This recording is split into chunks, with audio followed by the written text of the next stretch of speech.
परम अभ्यासी बाबा रतन जी महाराज, आपसे आज एक मेरा सवाल है कि सारी दुनिया भगवान की प्राप्ति के लिए लगी हुई है, मोक्ष के लिए लगी हुई है। हर तरह हाहाकार मचा हुआ है, मारकाट मची हुई है। लोग कहते हैं कि हम एक दूसरे से बड़े हैं। तो क्या भगवान की प्राप्ति कैसे हो सकती है? आपका अनुभव इस पे क्या कहता है? जय श्री राम। पहली बात तो ये है कि भगवान की प्राप्ति नहीं की जाती, क्योंकि भगवान का विषय है ही नहीं। ईश्वर की प्राप्ति के विषय होता है। ईश्वर और भगवान में फर्क है।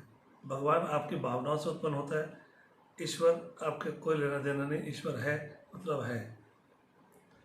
ईश्वर की प्राप्ति 3 गुण हैं: आस्तिक, नास्तिक, जिज्ञासु।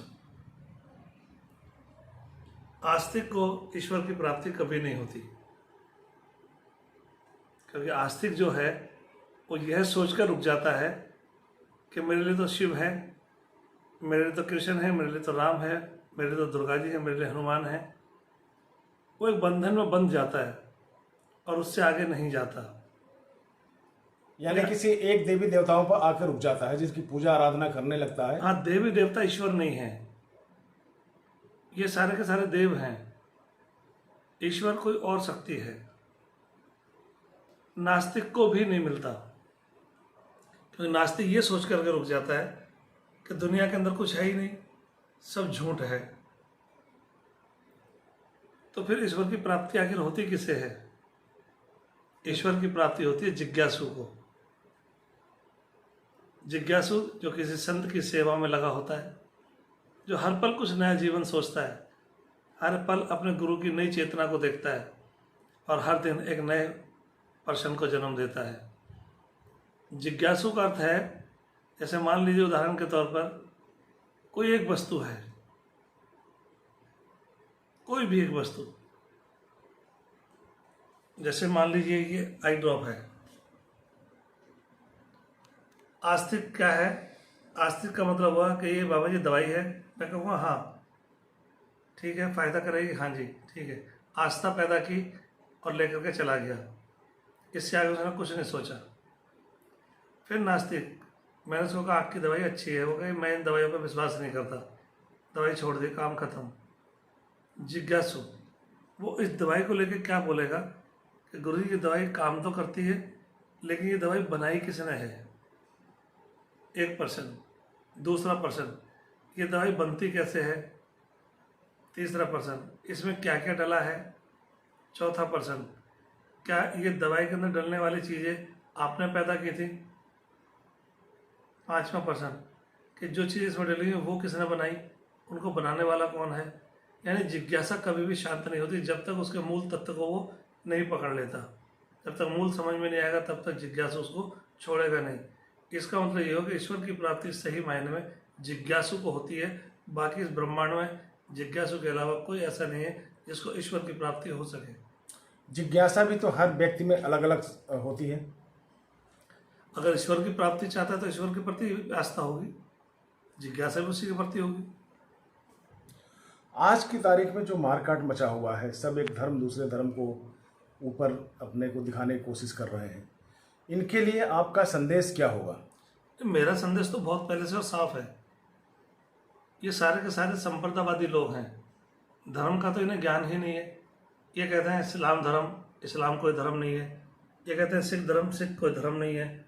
हिंदू कोई धर्म नहीं है, क्रिश्चियन कोई धर्म नहीं है। ये सब संप्रदाय हैं। धर्म तो सिर्फ एक ही है, सनातन। सनातन ही सत्य है, सनातन ही धर्म है, सनातन ही ईश्वर है। कैसे इसको आप क्लेरिफाई करेंगे? हिंदू, मुस्लिम, सिख, ईसाई अगर अपने अपने मजहब पे जा रहे हैं, आंतरिक अवस्था के अंदर सब एक है। आंतरिक अवस्था में किसी में कोई भेद नहीं है। आंतरिक कहे तो? आंतरिक कहें तो मान लीजिए इनसाइड पोजीशन जो है, मेरे इनसाइड ऑर्गन जितने भी हैं उन सब के अंदर सब में समानता है। अगर मैं अपना कोई ऑर्गन निकाल के बाहर फेंक दूं और किसी से पूछे ये बताइए हिंदू, मुसलमान, सिख, ईसाई किसका है, तो दुनिया का कोई भी आदमी उसको नहीं जज कर सकता कि किसका है। तो आंतरिक अवस्था से हम सब समान हैं। ऐसा नहीं है कि मैं हिंदू को काटूंगा तो खून लाल निकलेगा, मुसलमान को काटूंगा तो हरा निकलेगा, क्रिश्चियन को काटूंगा तो सफ़ेद निकलेगा,